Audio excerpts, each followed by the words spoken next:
How long has this conference been going on?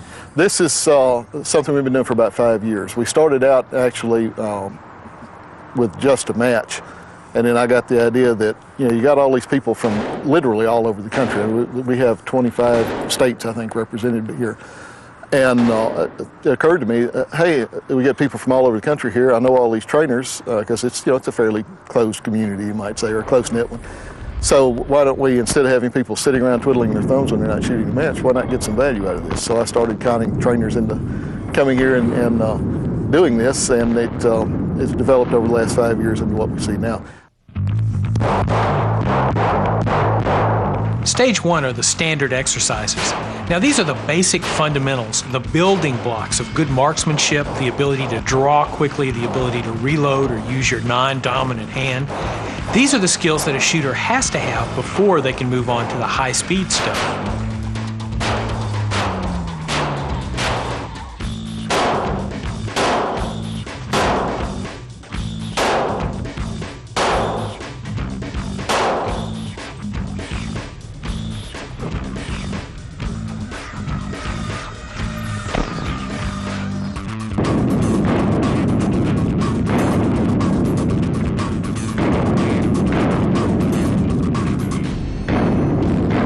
One of the things I've noticed about the scenarios that you created is they're basically really simple, but they require a lot of thought, not just shooting, but thought.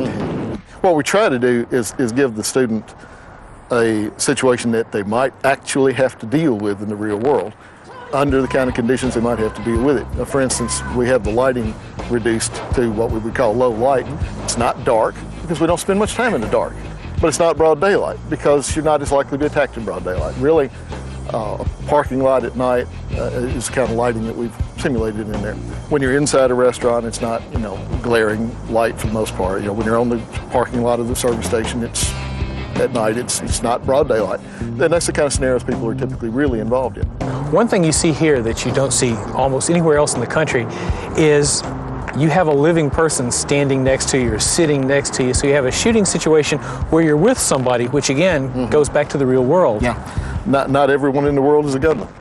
You may find yourself at lunch or at dinner with someone who's completely unprepared for violence, could do anything from become catatonic to freak out on you, so you have to deal with that. And another thing, of course, that gives an added stressor for the shooter and an added distraction for the shooter and increase the physical difficulty a little bit because that's what happens in real fights.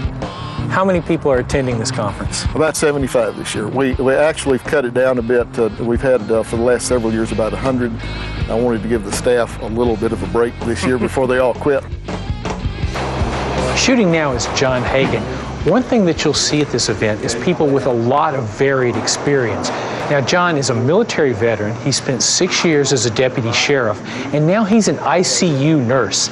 He decided to get serious about his training when he saw what could happen as an ICU nurse. So, John, did any of those stages get your heart rate up a little? All of them.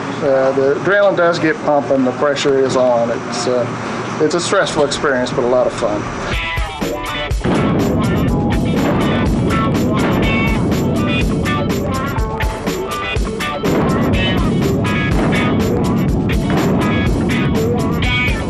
Real crime is fairly straightforward. A dude wants your money, okay? So we have to try to replicate that. So in the various scenarios, what we've done is given you a problem that could actually happen in the real world that you could actually deal with what you got on your person if you're adequately prepared, you're adequately skilled, and you got your brain in gear.